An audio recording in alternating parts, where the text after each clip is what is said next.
హైదరాబాద్ బాచుపల్లి వాసులకు good news. గండి మైసమ్మ నుంచి Miyapur road లో నిర్మించిన కొత్త ఫ్లైఓవర్ రేపు ప్రారంభం కాబోతోంది. 65 కోట్లతో నిర్మించిన ఈ వంతెనకు తుది మెరుగులు దిద్దుతున్నారు. ఈ ఫ్లైఓవర్ ను సీఎం రేవంత్ రెడ్డి చేతుల మీదుగా ప్రారంభిస్తారు. సిగ్నల్ ఫ్రీ జంక్షన్ గా మారే బాచుపల్లి చౌరస్తా నుంచి మరింత సమాచారం మా ప్రతినిధి సుజాత అందిస్తారు. అత్యంత రద్దీగా ఉండేటువంటి ప్రాంతాల్లో బాచుపల్లి కూడా ఒకటని చెప్పుకోవచ్చు. అయితే ప్రయాణికులని దృష్టిలో ఉంచుకొని 4 లేన్ల ఫ్లైఓవర్ ని ఏర్పాటు చేశారు. ప్రయాణికులకు ఎలాంటి ఇబ్బందులు కలగకుండా ఉండేందుకు ఈ ఫ్లైఓవర్ ని రేపు సీఎం రేవంత్ రెడ్డి చేతుల మీదుగా ప్రారంభిస్తున్నారు. ఇది అందుబాటులోకి వస్తే ప్రయాణికులకి అంటే రోజు ట్రాఫిక్ లో 20 నుంచి 30 నిమిషాల వరకు ప్రయాణికులు ట్రాఫిక్ లోనే ఇరుక్కుపోతున్నారు. ఇంకా ఆఫీస్ వేళల్లో ఎక్కువగా రద్దీ ఉంటుంది కాబట్టి ఈ ఫ్లైఓవర్ వల్ల చాలా వరకు ట్రాఫిక్ తగ్గుతుందననే భావించుకోవచ్చు. అయితే ప్రధానంగా మియాపూర్, నిజాంపేట్, బాచుపల్లి, మల్లంపేట్, బోరంపేట్ వైపు వెళ్లే వాహనాలు ఇక్కడ భారీగా చేరుతూ ఉంటాయి. వీళ్ళకి పీక్స్ అవర్స్ అంటే ఆఫీస్ టైంలో 20 నుంచి 30 నిమిషాల వరకు ట్రాఫిక్ లోనే ఇరుక్కుపోతారు. ఇప్పుడు ఈ సమస్యలన్నిటికీ చెక్ పెట్టేందుకు ఈ నిర్మాణం 4 లేన్ల బాచుపల్లి ఫ్లైఓవర్ కనిపిస్తుంది మనకి విజువల్ లో.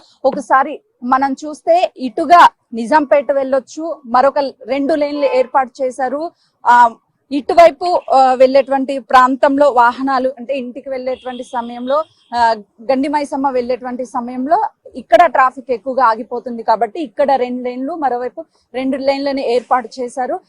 ప్రధానంగా హైదరాబాద్ లాంటి రోజు రోజుకి ట్రాఫిక్ అనేది ఎక్కువగా ఉంటుంది. ఇప్పుడు మనం పక్క సైడ్ గా చూస్తే ఫ్లైఓవర్ మీదుగా వెళ్ళేటువంటి వాహనాలు తక్కువ టైంలో తమ గమ్యస్థానాలకి వాహనదారులు వెళ్ళేటువంటి అవకాశం ఉంటుంది కాబట్టి ప్రధానంగా మియాపూర్, నిజాంపేట, బాచుపల్లి, మల్లంపేట, బోరంపేట వీళ్ళకి కొంత ట్రాఫిక్ కష్టాలు తగ్గిందనే చెప్పుకోవచ్చు. ఈ ఫ్లైఓవర్ అందుబాటులోకి వస్తే నగర విస్తీర్ణలో పెరుగుతున్న ట్రాఫిక్ ఒత్తిడిని తగ్గించేందుకు ప్రభుత్వం చేపడుతున్న మౌలిక సదుపాయాల ప్రాజెక్ట్ లో బాచుపల్లి ఫ్లైఓవర్ మరో ముఖ్యమైనదిగా కనిపిస్తుంది.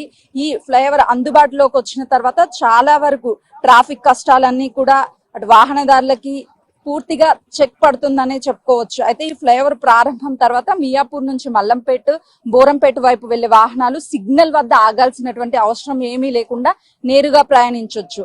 అయితే ప్రస్తుతం ఈ మార్గంలోనే రోజుకు వేల సంఖ్యలో కార్లు, బస్లు, ఐటీ ఉద్యోగుల వాహనాలు వెళ్తూ ఉంటాయి, వస్తూ ఉంటాయి. ఫ్లైఓవర్ అందుబాటులో వస్తే ప్రయాణ సమయం తగ్గడమే కాకుండా వాళ్ళకి ఇంధన ఖర్చులు కూడా తగ్గుతుంది.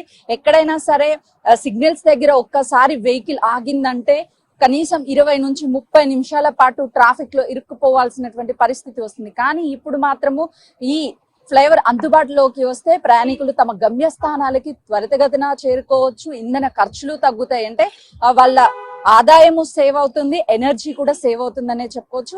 రేపు సీఎం రేవంత్ రెడ్డి చేతుల మీదుగా ఈ ఫ్లైఓవర్ ఓపెన్ అయిన తర్వాత వాహనదారులకి అందుబాటులోకి వచ్చేటువంటి అవకాశం అయితే కనిపిస్తుంది. కెమెరామెన్ పవన్ తో సుజాత, బాచుపల్లి.